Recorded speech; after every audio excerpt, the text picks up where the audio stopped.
PHP, a general-purpose scripting language created by Danish-Canadian programmer Rasmus Lerdorf in 1993, particularly geared toward web development. In this video, we will cover how to install PHP via XAMPP and VS Code. Before we get started, please like and search for XAMPP. XAMPP contains MariaDB, PHP, Perl, XAMPP for OS X, XAMPP for Linux, XAMPP for Windows, the three operating systems. So I have a Windows 11, so I'm gonna download this XAMPP for Windows. You can click here. So this is the XAMPP. Double click to install. Yes. Okay. Next. So you have to install a default settings. So XAMPP contains Apache, MySQL, FileZilla, FTP server, Mercury mail server, and Tomcat. And for the database, it gives us a very nice interface in PHPMyAdmin, WebLizer, Fix and Mac. So there are lots of features that we can use by the XAMPP. Simply click to next. So default location is XAMPP. You can simply click on next and you can install. So like this of interface you will see. So if you are new in a XAMPP, you can start Apache and MySQL. That's two is important for writing a PHP code. So let me create a simple file. So go to File Explorer.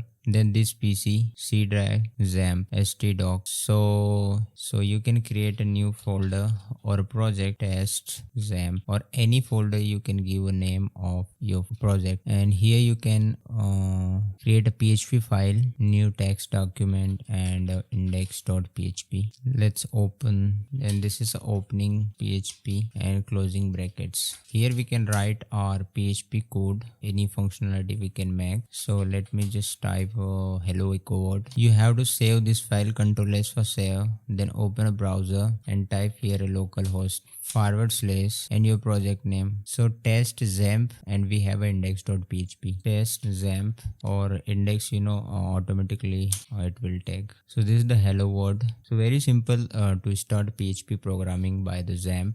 It's a little server that will work in your local machine. Let me show you one more thing. How to install a PHP in VS Code. So Visual Studio Code also allows us to install a PHP. So it's a fast and easy way. So there are extensions. The shortcut is Ctrl+Shift+X. Then search for PHP. And there are many extensions for debugging, for running Apache. So you can install whatever package you need in VS Code. Let me install this one. If you want to read more about this, you can read this instructions, how we can use and how to install, and highlighters, and many more things, also free and premium as well. Alright, so we have seen how to install PHP on VS Code. Also another we have seen, that is XAMPP. So both are most important for starting writing a code in PHP.